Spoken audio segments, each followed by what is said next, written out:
भारत माता की, भारत माता की, छत्रपती शिवाजी महाराज की, धर्मवीर छत्रपती संभाजी महाराज की। मंचावर उपस्थित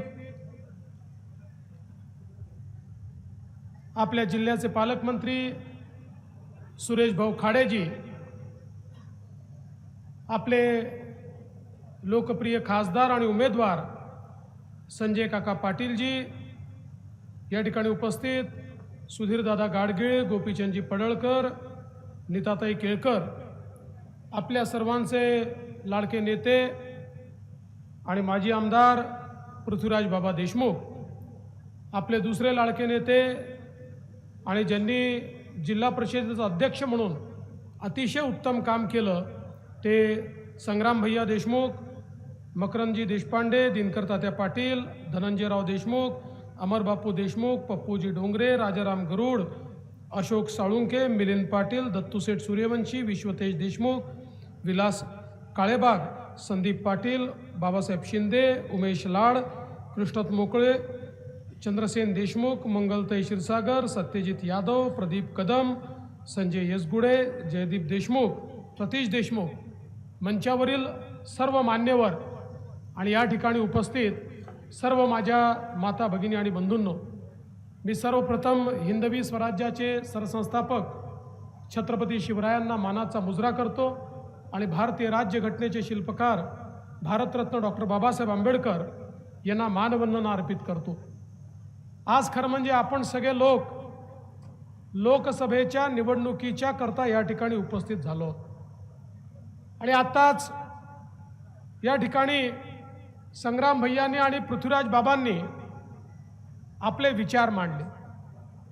मी पहिल्यांदा तर त्यांना हे आश्वस्त करून देऊ इच्छितो की आम्ही पूर्ण ताकदीने तुमच्या पाठीशी उभे आहोत आणि आम्हाला हा पूर्ण विश्वास आहे, विरोधकांकडनं मतं येतील वगैरे या स्वप्नात वावरणारे लोक आम्ही नाही। इथे जे मतं मिळतील ते भाजपच्या आणि तुमच्या मेहनतीतनं या ठिकाणी मिळणार आहेत। त्यामुळे 100% काळजी करू नका।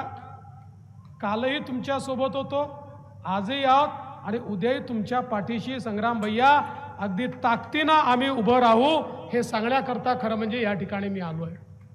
बंधू भगिनींनो, एक गोष्ट लक्षात घ्या, ही जी निवडणूक आहे ही काही ग्रामपंचायतची, नगरपंचायतची, जिल्हा परिषदेची, विधानसभेची निवडणूक नाही, देशाच्या लोकसभेची निवडणूक आहे। देशाचा नेता कोण असेल हे निवडण्याची निवडणूक आहे।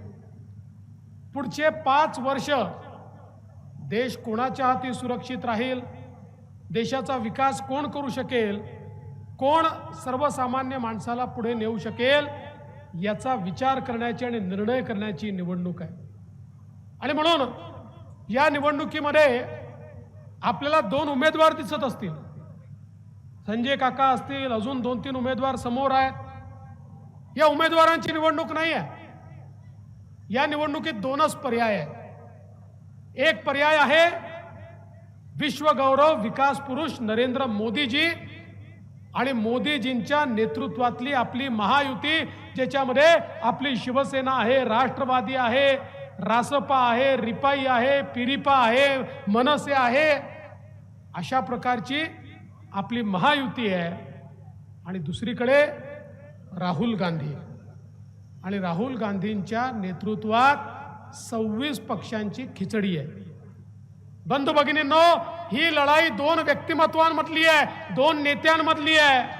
या ठिकाणी संजय काकांना दिलेलं मत हे मोदीजींना दिलेलं मत आहे आणि दुसऱ्या कोणाला दिलेलं मत हे राहुल गांधीला दिलेलं मत आहे। अशा प्रकारची लढाई आहे। आज आपण बघा, आपल्याकडे मोदीजींसारखं मजबूत इंजिन आहे, एक ताकदवर इंजिन आहे, एक पॉवरफुल इंजिन आहे आणि त्या इंजिन सोबत वेगवेगळ्या पक्षांचे डबे आपण लावले आहे आणि एक विकासाची ट्रेन तयार केली आहे।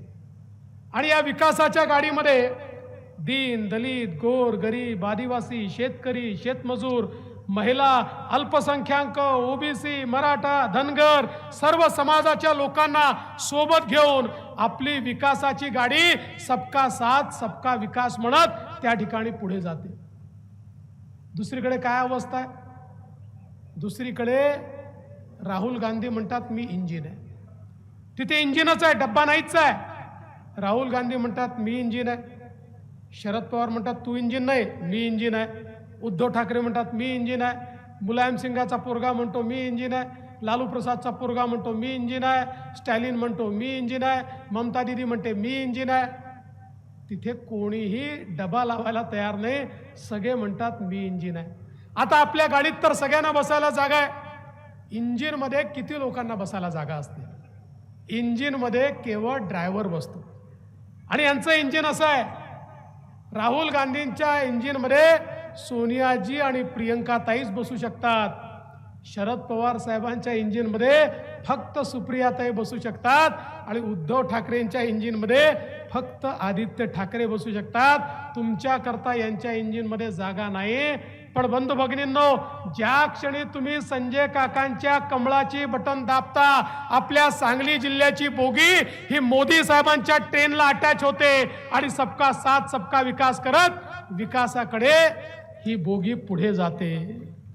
आज आपण पाहू शकतो मोदी साहेबांच्या नेतृत्वात झालेली सगळी कामं. आज या ठिकाणी टेंबू योजनेचा सगळा इतिहास आपण ऐकला. स्वर्गीय संपतरावजींनी याकरता दिलेलं जे काही श्रम असतील, घेतलेलं त्या ठिकाणी त्रास असेल, त्या ठिकाणी त्यांनी केलेली मेहनत असेल, हे आपण निश्चितपणे विसरू शकत नाही. आणि बंधू भगिनींनो, मला हे देखील या निमित्ताने सांगायचं आहे, या पश्चिम महाराष्ट्रामध्ये विशेषतः दुष्काळी भागामध्ये टेंबू, ताकारी, म्हैसाळ असेल, सातारा जिल्ह्यातल्या योजना असतील, सोलापूरच्या असतील, सांगलीच्या असतील, या सगळ्या योजना 15 वर्ष या ठिकाणी ज्या काळामध्ये सरकार होतं काँग्रेसचं, राष्ट्रवादी काँग्रेसचं, त्या काळामध्ये या सगळ्या योजनांची गती काय होती? तिकडे विदर्भामध्ये आम्ही ओरडायचो आम्हाला निधी मिळत नाही. आम्हाला सांगितलं याचं पैसा पश्चिम महाराष्ट्राकडे गेला. इकडचे लोक ओरडायचे, त्यांना सांगितलं याचं पैसा अनुशेषात गेलाय. न इकडे पैसा मिळायचा, न तिकडे पैसा मिळायचा. मी ज्यावेळेस महाराष्ट्राचा मुख्यमंत्री झालो त्यावेळी अनेक लोकांना शंका होती की आता तर आम्हाला पैसे मिळणारच नाहीत, आता तर आमच्या योजना होणारच नाहीत, आता सगळा पैसा हा विदर्भामध्ये जाईल. पण त्यावेळी खऱ्या अर्थानं आपण जर बघितलं तर या दुष्काळी भागांच्या सगळ्या योजनांना सर्वात जास्त पैसा जर कधी मिळाला असेल तर तो 2014 पासून 2019 पर्यंत मिळाला. आणि काल पुन्हा आपण सत्तेवर आलो तर पुन्हा या ठिकाणी पैसा देण्याचं काम आपण सुरू केलं. कारण आपल्याला दुष्काळी भागाची व्यथा दूर करायची होती. बंधू भगिनींनो, आज देखील आपण पाहू शकतो इतक्या मोठ्या प्रमाणात आपण विस्तारित म्हैसाळ योजनेला 1930 कोटी रुपये दिले, विस्तारित टेंबू योजनेला 7000 कोटी रुपये आता दिले. आणि त्याच्या आधी देखील देशाचे प्रधानमंत्री माननीय मोदीजींनी या सगळ्या योजना पूर्ण करण्याकरता 26,000 कोटी रुपये महाराष्ट्राला दिले. 26,000 कोटी रुपये. या योजना कधी पूर्ण झाल्या नसत्या, पण 26,000 कोटी रुपये माननीय मोदी साहेबांनी दिल्यामुळे आज या सिंचनाच्या योजना पूर्ण होत आहेत आणि दुष्काळी भागामध्ये मोठ्या प्रमाणात पाणी चाललेलं आहे. मला आठवण येते गणपतराव देशमुखांची, ज्यांनी अनेक वर्ष सोलापूर जिल्ह्यातल्या सांगोल्यात संघर्ष केला. आणि ज्यावेळी 50,000 हेक्टरला आम्ही पाणी दिलं त्यावेळेस गणपतराव देशमुख उठून उभे राहिले, म्हणाले जन्मभर मी विरोध केला, पण आज सांगतो आमच्याकडे दुष्काळी भागामध्ये पाणी आलं ते केवळ युतीचं सरकार आणि नरेंद्र मोदी होते म्हणून या ठिकाणी पाणी आलं, नाहीतर हे पाणी आलं नसतं. आम्ही भेदभाव नाही केला, उलट जे जास्तीत जास्त करता येईल हे केलं. कारण मोदीजींची शिकवण आहे सबका साथ सबका विकासाची. आणि बंधू भगिनींनो, अनेक लोकांनी या ठिकाणी राज्य केलं, मंत्रिपद भोगली, पण आपल्याला केवळ चॉकलेट दिले, त्याच्या पलीकडे काही मिळालं नाही. हे देखील आपण सगळ्यांनी लक्षात घेतलं पाहिजे. आणि म्हणून आज आपण पाहतोय देशामध्ये मोदी साहेबांनी केलेला बदल, मोदीजींच्या नेतृत्वामध्ये आज आपल्या देशामध्ये 20,000 लोक जे झोपडीत राहायचे ते पक्क्या घरात राहायला आले. 50,000 लोक ज्यांच्या घरामध्ये गॅस नव्हता त्यांच्या घरात गॅस गेला. 55 कोटी लोक ज्यांच्याकडे शौचालय नव्हतं 55 कोटी लोकांकडे शौचालय झालं. 60 कोटी लोक ज्यांच्या घरामध्ये शुद्ध पिण्याचं पाणी जात नव्हतं आमच्या महिलांना हंडा घेऊन विहिरीवर नाहीतर नदीवर जावं लागायचं. त्या 60 कोटी लोकांकडे पिण्याचं पाणी गेलं. 57 कोटी लोकांकडे त्या ठिकाणी आयुष्यमान भारत योजनेच्या अंतर्गत 5 लाखापर्यंतचा इलाज मोफत झाला. 80 कोटी लोक यांना 2020 सालापासून मोदीजी मुफ्त रेशन देत आहेत आणि 2029 सालापर्यंत पुढचे 5 वर्ष हे मुफ्त रेशन या 80 कोटी लोकांना देण्याचा निर्णय हा मोदीजींनी घेतलेला आहे. आज आपण पाहू शकतो समाजामध्ये आमचे जे 12 बलुतेदार आहेत पारंपरिक व्यवसाय करणारे आहेत त्यांना देखील मोदीजींनी विश्वकर्मा सारखी योजना दिली. 14,000 कोटी रुपये दिले. त्यांच्या पारंपरिक व्यवसायाला बळ मिळालं पाहिजे. त्यांच्या व्यवसायात आधुनिकता आली पाहिजे. त्यांच्या पुढच्या पिढ्यांचं कल्याण झालं पाहिजे. याकरता 14,000 कोटी रुपये मोदीजींनी दिले. आणि आमच्या शेतकऱ्यांकरता शेतकरी सन्मान निधी असेल किंवा या ठिकाणी खऱ्या अर्थानं मला आठवतं ज्यावेळी मोदीजी प्रधानमंत्री झाले होते त्यावेळी आमच्याच महाराष्ट्रातल्या राष्ट्रीय नेत्यांनी म्हटलं होतं अरे मोदींना उसातलं काय कळतं, मोदींना साखर कारखानदारीतलं काय कळतं. आज 10 वर्षानंतर मी दाव्यानं सांगतो 60-65 वर्षाचा त्यांचा इतिहास काढा आणि 10 वर्षाचा मोदींचा इतिहास काढा. साखर कारखानदारी करता आणि उसाच्या शेतकऱ्याकरता जेवढे निर्णय मोदीजींनी घेतले आजपर्यंतच्या इतिहासात एवढे निर्णय कधी झाले नव्हते. शेतकरी अडचणीत आला FRP करता मदत, साखर कारखानदार अडचणीत आला तर त्या ठिकाणी MSP ची मदत. आज इथेनॉलच्या करता एक मोठी पॉलिसी तयार केली. आणि एवढंच नाही तर साखर कारखानदारीवर 25-30 वर्ष जवळपास 10,000 कोटी रुपयाची तलवार इन्कम टॅक्सची लटकली होती. सगळीकडे कारखानदार निराश झाले होते. आता शेतकऱ्याकडनं पैसा कापावा लागेल अशी अवस्था होती. अशा काळामध्ये मागच्या सरकार सांगायचं इन्कम टॅक्स एकदा लागला की रद्द होत नाही. तो इन्कम टॅक्स रेट्रोस्पेक्टिव्हली मागच्या काळापासून मोदी सरकारने रद्द केला. आणि त्यामुळे आमच्या शेतकऱ्यांकडनं जे 10,000 कोटी रुपये वसूल होणार होते तिची वसुली सांभाळण्याचं काम, ते संपवण्याचं काम आणि कारखान्यांनाही सुस्थितीत आणण्याचं काम हे माननीय मोदीजींच्या माध्यमातून आज या ठिकाणी झालं. आज आमच्या महिला या ठिकाणी मोठ्या प्रमाणात आहे. मुद्रा सारखी योजना मोदीजींनी आणली. मोदीजींनी मुद्रा योजनेच्या अंतर्गत 10 लाखापर्यंतचं लोन बिना तारण आणि बिना गॅरंटरचं देण्याचा निर्णय केला. पूर्वी बँकेत गेलं तर तुमच्याकडे तारण ठेवायला बिल्डिंग आहे का विचारलं जायचं किंवा तुमच्याकडे सरकारी बाबू कोणी नातेवाईक असेल तर त्याची गॅरंटी आणा सांगितलं जायचं. मोदीजींनी सांगितलं या सगळ्या लोकांची गॅरंटी मी घेतो. 10 लाखापर्यंतचं मुद्रा लोन देशामध्ये 60 कोटी लोकांना मोदीजींनी दिलं. आणि त्या 60 कोटी लोकांमध्ये 31 कोटी महिला आहेत की ज्यांना मुद्राचं लोन मिळालं. आणि आज देशामध्ये आपल्या पायावर त्या महिला उभ्या आहेत. या ठिकाणी 80 लाख बचत गट तयार केले. 8 लाख कोटी रुपये त्या बचत गटाला दिले आणि महिलांना आपल्या पायावर उभं केलं. आणि आता मोदीजींनी सांगितलं बचत गटाचे जे काही त्या ठिकाणी प्रॉडक्ट्स तयार होतात त्या प्रॉडक्ट्सच्या विक्री करता airport, railway station, bus station सगळ्या सरकारी जागांवर आता जागा आरक्षित ठेवण्यात येणार आहे.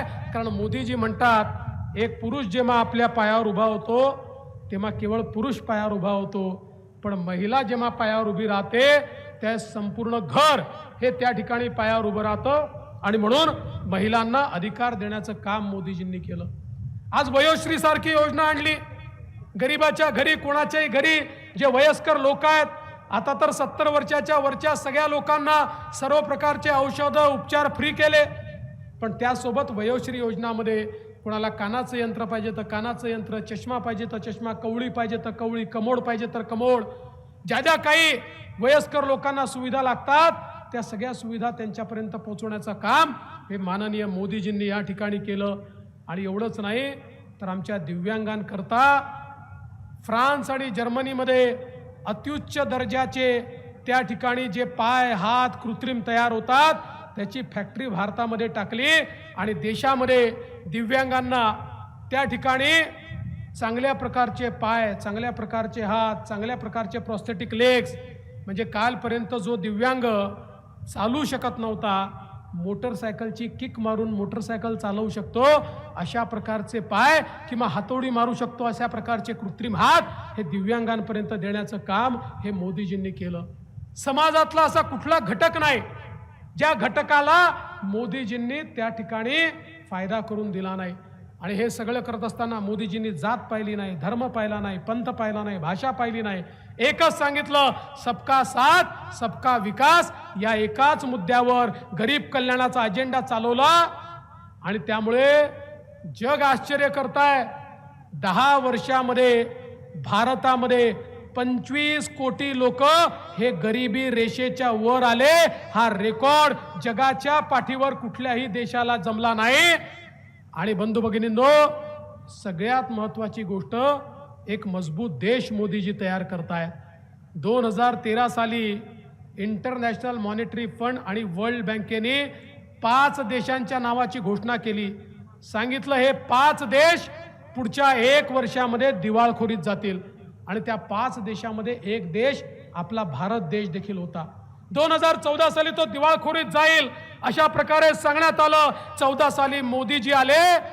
10 वर्षात मोदीजींनी अशी किमया केली की 2023 साली त्याच इंटरनॅशनल मॉनिटरी फंडाने एक नवीन अहवाल दिला आणि त्या अहवालात सांगितलं जगामध्ये सगळ्यात वेगानं विकसित होणारी मजबूत अर्थव्यवस्था असलेला देश कुठला असेल तर तो आपला भारत देश आहे. आपल्या भारताला एक मजबूत देश म्हणून भारताची अर्थव्यवस्था 11व्या क्रमांकावरनं 5व्या क्रमांकावर मोदीजींनी आणली. आणि आता मोदीजींनी सांगितलं पुढच्या 5 वर्षामध्ये जगातला 3रा सर्वात मजबूत अर्थव्यवस्थेचा देश आपला भारत देश होणार आहे. मला एकाने विचारलं, भाऊ अर्थव्यवस्था मजबूत झाली, ती मोठी झाली, आपण 3रं झालो, हे ठीक आहे, पण याचा मला काय फायदा ते पहिल्यांदा समजावून सांगा. मी त्याला सांगितलं अर्थव्यवस्था विकसित होते, अर्थव्यवस्था मजबूत होते तर संधी निर्माण होते, अर्थव्यवस्था मजबूत होते तर रोजगाराची निर्मिती होते, अर्थव्यवस्था मजबूत होते तर रस्ते असतील, सिंचन असेल, पिण्याचं पाणी असेल, घर असेल, गॅस असेल, इलेक्ट्रिसिटी असेल, पोर्ट असतील, एअरपोर्ट असतील, रेल्वे असतील, सगळ्या बाबतीत गुंतवणूक वाढते, त्यातनंही रोजगाराची निर्मिती होते, त्यातनंही विकास होतो, त्यातनं लोकांना सुविधा मिळते. अर्थव्यवस्था जेव्हा मजबूत होते त्यावेळी देशाच्या संरक्षणावर पैसा खर्च करता येतो. अर्थव्यवस्था जेव्हा मजबूत होते गरीब कल्याणाचा अजेंडा चालवता येतो. अर्थव्यवस्था जेव्हा मजबूत होते कुठलाही देश आपल्या देशाकडे वाकडी नजर करून पाहू शकत नाही. 2013-14 साली काँग्रेसच्या सरकारमध्ये इन्फ्रास्ट्रक्चरवर वर्षाला 1 लाख कोटी खर्च व्हायचा. आज वर्षाला 13 लाख कोटी रुपये मोदीजी खर्च करतात. आणि म्हणून आपण पाहू शकतो इतक्या मोठ्या प्रमाणात आज रस्त्यांची निर्मिती ही आपल्या सगळ्या भागामध्ये या ठिकाणी चालली आहे. वेगवेगळ्या प्रकारचे राष्ट्रीय महामार्ग या ठिकाणी चाललेले आहेत.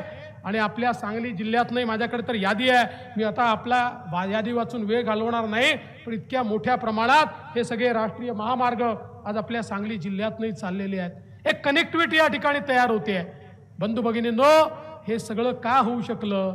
कारण मोदीजींनी देशाच्या व्यवस्थेतला भ्रष्टाचार कमी केला आणि जो जनतेचा पैसा होता तो जनतेपर्यंत पोहोचवण्याचं काम मोदीजींनी केलं.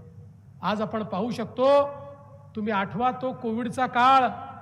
कोविडच्या काळामध्ये आपल्या नातेवाईकांकडे जाण्याची देखील चोरी होती. कोणाच्या मौत मिट्टीला देखील कोणी जात नव्हतं. एखादा मेला तर 4 खांदे कुठनं मिळतील अशी अवस्था होती. आपल्यापैकी अनेकांनी आपल्या जवळचे लोक असे किड्या मुंग्यासारखे मरताना पाहिले.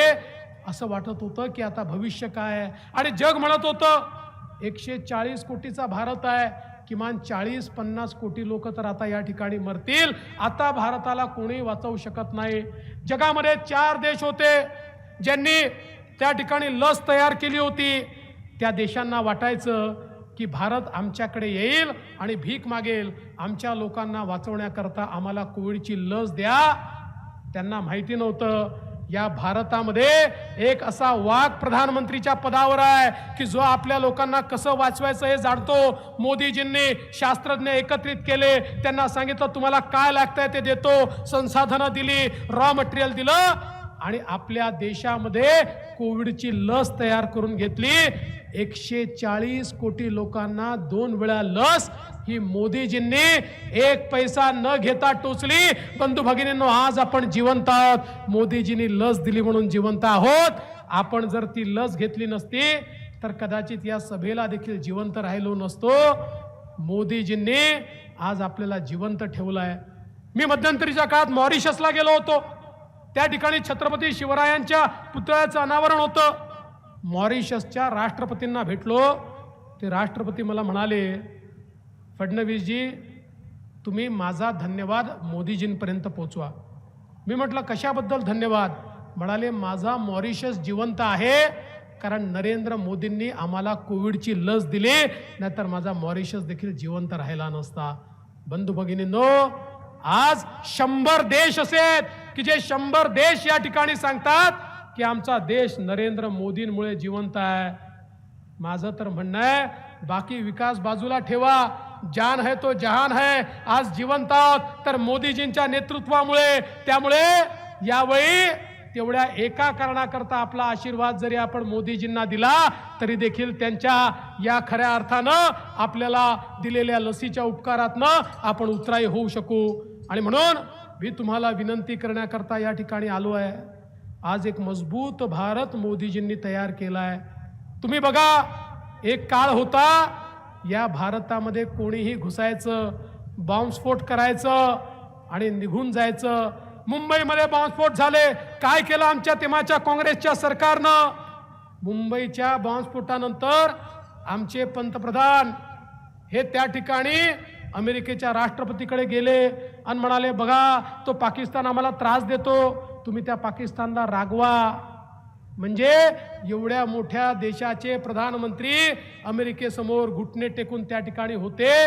पण बंधू भगिनींनो, अमेरिकेने काही केलं नाही. आपल्याकडे बॉम्बस्फोट होतच राहिले. मोदीजी आले आणि या ठिकाणी पुन्हा पाकिस्तानच्या प्रेरणेनं बॉम्बस्फोट झाले. मोदीजींनी सर्जिकल स्ट्राईक केला, एअर स्ट्राईक केला, आतमध्ये घुसून त्या ठिकाणी अतिरेक्यांचा खात्मा केला. आणि मी तुम्हाला विचारतो, सांगा 2019 नंतर कोणाची तरी हिम्मत झाली का भारतामध्ये एक तरी बॉम्बस्फोट करण्याची? कोणाची तरी हिम्मत झाली का? नाही झाली. कोणी एक बॉम्बस्फोट देखील करू शकलं नाही.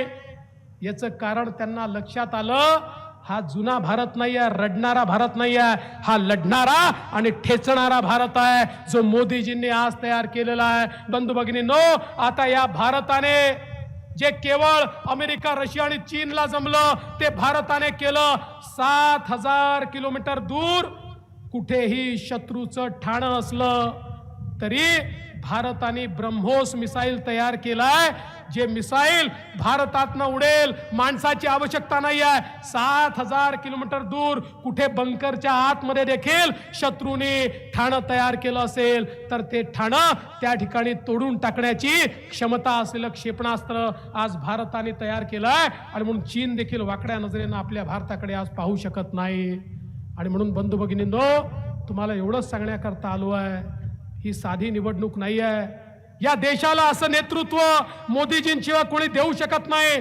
देश सुवर्ण काळाकडे चाललेला आहे आणि मोदीजींनी सांगितलं पिछले 10 साल ये तो केवल ट्रेलर था, असली पिक्चर अभी बाकी है, असली पिक्चर अगले 5 साल में आपको देखने को मिलने वाली है. आणि म्हणून या ठिकाणी तुम्हाला विनंती करण्याकरता आलो आहे, राज्यातलं सरकार असेल, देशातलं सरकार असेल, तुमच्या पाठीशी भक्कमपणे उभा आहे आणि तुमचा आशीर्वाद मागण्याकरता आलो आहे. तुमचा आशीर्वाद संजय काकांना मिळाला. तुम्ही संजय काकांचं कमळाचं बटन दाबलं की वोट संजय काकांना तर मिळेलच, पण वोट नरेंद्र मोदींना मिळेल. यावेळेचं मतदान हे भाजपा करता नाही आहे, यावेळेचं मतदान हे भारता करता आहे. भारता करता मतदान करण्याची संधी या लोकसभेने तुम्हाला दिली आहे आणि म्हणून तुम्हाला विनंती करतो, यावेळी आणि आपल्या घरी बसू नका, सगळे मतदान केंद्रावर जा, कमळाचं बटन दाबा आणि आपल्या विकासाचा मार्ग मोकळा करा, एवढीच विनंती करतो आणि माझं बोलणं संपवतो. धन्यवाद. जय हिंद, जय महाराष्ट्र. धन्यवाद. देश विदेशातील प्रत्येक घडामोडींचे लाईव्ह अपडेट मिळवण्यासाठी आता साम टीव्हीच्या सर्व सोशल मीडिया प्लॅटफॉर्मला लाईक, फॉलो आणि सबस्क्राईब करा. तसंच सर्व नोटिफिकेशनसाठी बेल आयकॉन प्रेस करायला विसरू नका.